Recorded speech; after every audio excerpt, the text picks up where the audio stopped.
In the late 40s, after World War II, car manufacturers really weren't doing anything new.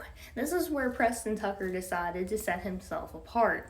He hired a team of engineers and they created the Tucker 48, a car that came with a standard roll bar, fuel injection, disc brakes, and a padded dashboard, a cornering lamp.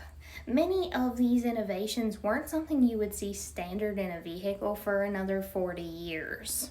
50 pre-production models are built and distributed to dealerships across the country. One dealership in particular gets permission to race this Tucker 48 in the NASCAR Grand Nationals and ultimately snaps the rear axle.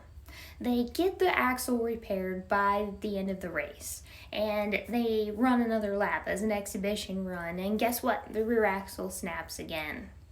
So later on, they tried racing it once more, only to break a ball joint that time.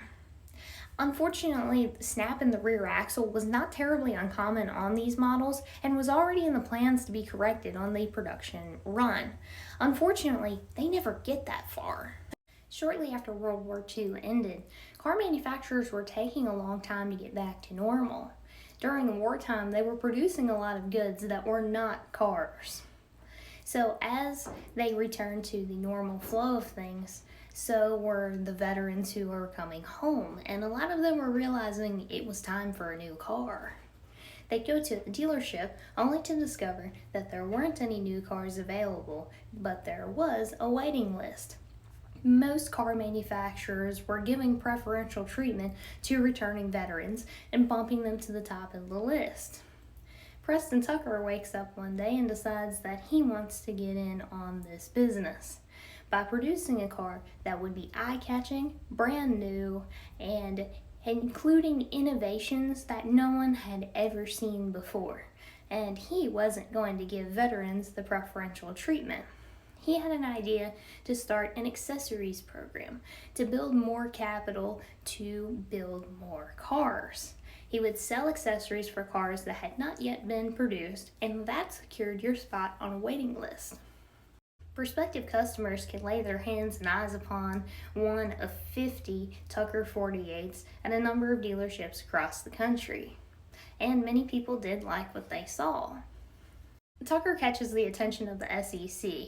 They have questions about his advertising that include statements like, backed by 15 years of testing, when there wasn't a running Tucker 48 during that 15-year window.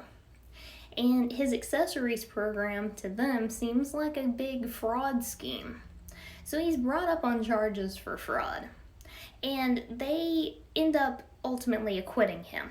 He admits multiple times that he's not the best businessman, but it does make you wonder what could have been. In addition to that, many folks who read this story begin to think about a modern car manufacturer today who took money for pre-orders on a vehicle that no one's ever seen. As always, thanks for watching.